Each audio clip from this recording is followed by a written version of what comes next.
कहानी की शुरुआत होती है मेट्रो ट्रेन से, जिसमें जेम्स नाम का एक गैंगस्टर फोन पर किसी से बात करता है। दूसरी तरफ होती है कहानी की मेन कैरेक्टर, जो कि एक अधेड़ उम्र के व्यक्ति पर नजर रख रही होती है। तभी उस अधेड़ आदमी का न्यूज़पेपर एक लेडी से टकरा कर कहीं गुम हो जाता है। इधर जेम्स ट्रेन से बाहर निकलते हुए जोहाना से टकरा जाता है। अब ये तीनों, जो एक दूसरे को बिल्कुल भी नहीं जानते हैं, ये एक ही स्टेशन पर उतरते हैं। यहाँ जोहाना उस अधेड़ आदमी का पीछा करते हुए एक रेस्टोरेंट में जा पहुंचती है। अब सीन शिफ्ट होता है और एक मोटू भाई साहब हमें देखने को मिलते हैं। इस मोटू का नाम था मैक्स। इनके बाद सीन फिर से शिफ्ट हो जाता है और हमें एक बिल्डिंग पर जेम्स दिखाया जाता है, जो वॉकी टॉकी पर किसी को कमांड दे रहा था। तभी हमें पता चलता है कि जेम्स ने एक बिल्डिंग की गाड़ी में बॉम्ब सेट कर रखा था, जिसे वो ब्लास्ट कर देता है।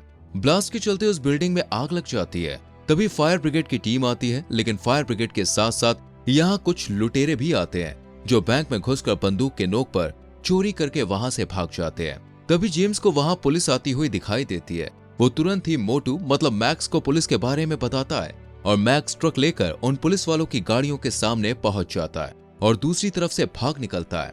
इस तरह हमारे दिमाग की ट्यूबलाइट चलती है और हमें समझ में आता है कि ये सब रॉबर्स यानी कि लुटेरे हैं जो चोरी करते हैं। अब सीन दोबारा जोहाना और उस बूढ़े शख्स पर आकर टिक जाता है, जहाँ काफी देर के बाद वो बूढ़ा शख्स जोहाना के पास आता है और कहता है, मैं देख रहा हूँ कि तुम मेरा पीछा कर रही हो। तुम कल भी मुझ पे नजरें रखी हुई थी और आज मेट्रो में भी, और अब यहाँ। इस पर जोहाना कहती है, ये गलतफहमी हो सकती है। इतना कहकर जोहाना वहां से जाने लगती है, लेकिन वो बूढ़ा आदमी उसका हाथ पकड़ लेता है और उससे पूछता है, बताओ मेट्रो में वो औरत मुझसे कब टकराई थी। इस तरह वो सारी टाइमिंग पूछता है, लेकिन जोहाना भी सारे जवाब दे देती है। बस एक सवाल का जवाब जोहाना नहीं दे पाती, और वो ये है कि वो न्यूज़पेपर कहाँ गया जो उस अधेड़ के हाथ में था। इस पर वो अधेड़ आदमी कहता है कि हमें बेहतर की उम्मीद थी, और एक पेपर छोड़कर वहां से चला जाता है। अब जोहाना उस पेपर पर स्क्रैच करती है तो वहां पे लिखा होता है, यू आर सेलेक्टेड। यानी जोहाना का ये टास्क था और अब वो एक जासूस बन गई थी एक तरह से।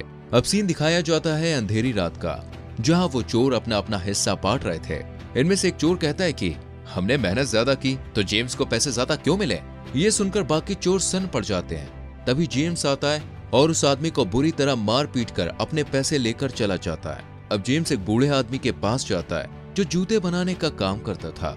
असल में जेम्स ने चोरी की ट्रेनिंग इसी से ली है, क्योंकि ये शूमेकर पहले एक चोर हुआ करता था और अब इसके पास जेम्स का पासपोर्ट था, जिसे देने के बदले वो उससे अपने काम करवा रहा था। और अब वो जेम्स को एक और टास्क देता है। अब कहानी आ जाती है उस अधेड़ के ऑफिस पर। असल में इस अधेड़ का नाम था चीफ हॉन्ग, जहाँ जोहाना आती है।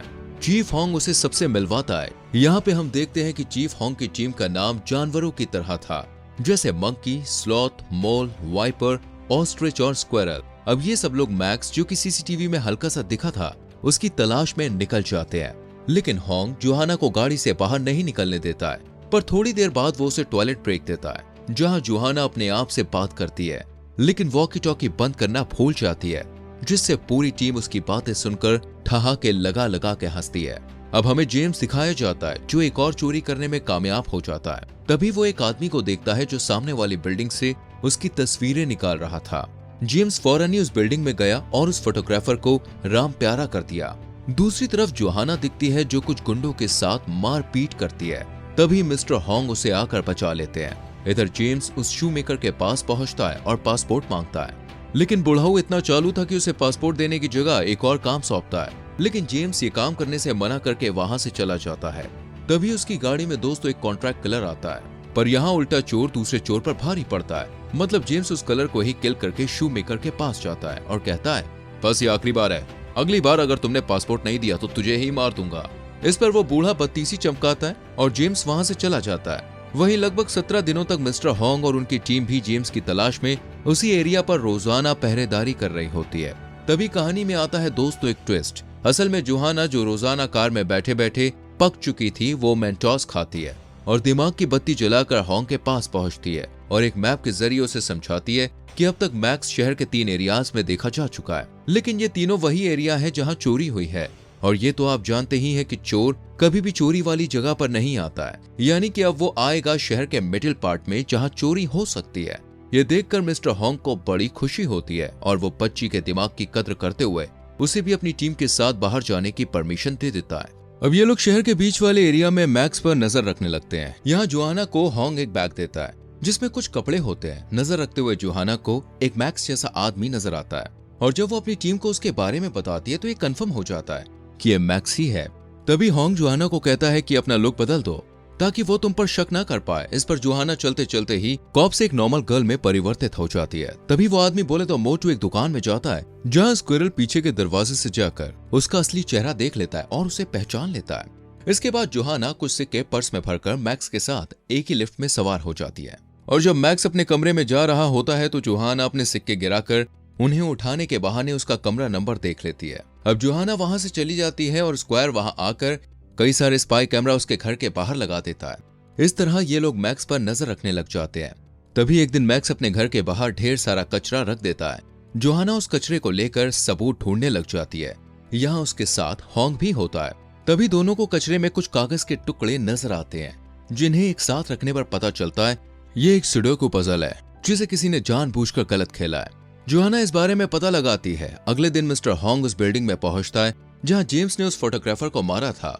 घंटों दिमाग मारने के बाद होंग को समझ में आता है कोई चोरों को चोरी वाले स्पॉट के सामने वाली बिल्डिंग पर चढ़कर निगरानी करता है या उन्हें कमांड करता है।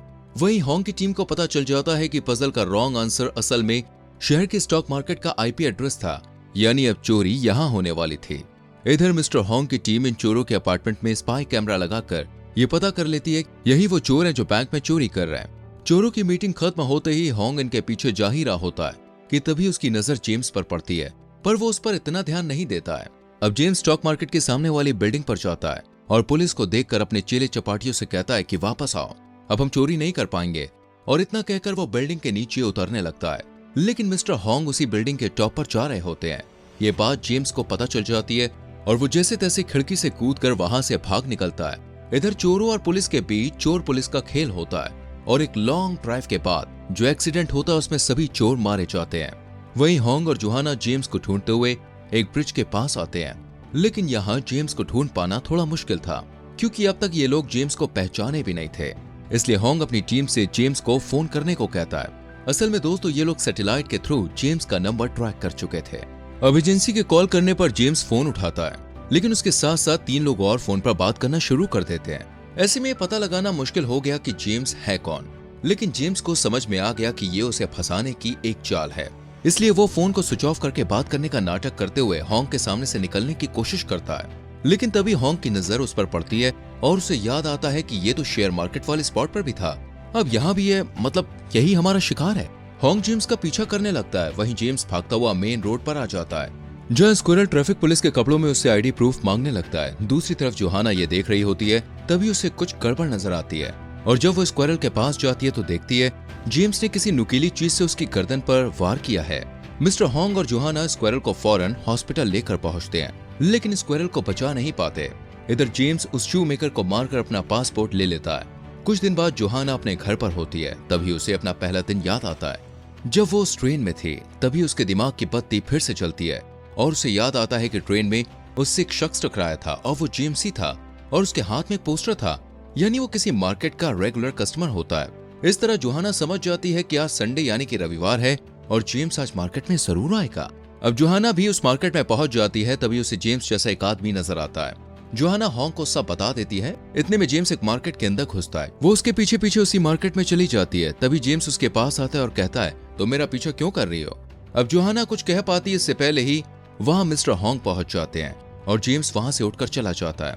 अब जोहाना देखती है कि जेम्स टेबल पर रखा चाकू उठाकर लेके आए। वहीं मिस्टर होंग जेम्स का पीछा करते हुए उसके पीछे जाते हैं। जोहाना फौरन वहां जाती है और देखती है कि जेम्स ने होंग को चाकू मारकर घायल कर दिया है। लेकिन होंग के कहने पर जोहाना जेम्स के पीछे जाती है, पर तेज बारिश की वजह से वो उसे देख नहीं पाती। लेकिन जैसे ही बारिश रुकती है तो वो उसे देख लेती है। इधर एजेंसी के लोगों ने होंग को बचा लिया था। अब वो सब जोहाना पर सैटेलाइट के जरिए नजर रखते हैं, लेकिन कुछ देर के बाद ही सैटेलाइट का सिग्नल डेड हो जाता है। सिग्नल डेड होते ही होंग दिमाग दौड़ाता है, तो उसे समझ में आता है कि शहर का बाउंड्री वाला एरिया ही है जहां इस समय सैटेलाइट सिग्नल डेड है। अब ये सब उसी जगह के लिए निकल जाते हैं। यहाँ जोहाना एकदम अकेली होती है। तभी जेम्स आकर उस पर बंदूक तान देता है, लेकिन एजेंसी के भेजे पुलिस वाले भी वहां पहुंच जाते हैं और जोहाना जैसे तैसे करके जेम्स के चंगुल से खुद को छुड़ा लेती है। लेकिन खुद को फंसता देख जेम्स ट्रेन के उस पार कूदकर भागने लगता है। तभी सामने से मिस्टर होंग आकर उसे शूट करते हुए स्क्विरल की मौत का बदला ले लेते हैं। अब कहानी के अंतिम दौर में स्क्विरल का फ्यूनरल होता है और कुछ टाइम के बाद जोहाना एक आदमी से टकराती हुई हॉन्ग को फोन करती है कि ये वही है। अब ये कौन है? असल में ये जेम्स का दोस्त है जिसके बारे में ये लोग पता लगा रहे हैं और इस तरह कहानी हो जाती है खत्म। वेल, आपको दोस्त इस मूवी का एक्सप्लेनेशन कैसा लगा मुझे कमेंट करके जरूर बताएं और हमारे चैनल फिल्म एडिट को सब्सक्राइब करना ना भूलें। संग में बेल आइकॉन प्रेस करें जिससे आने वाली वीडियोस आपसे मिस ना हो।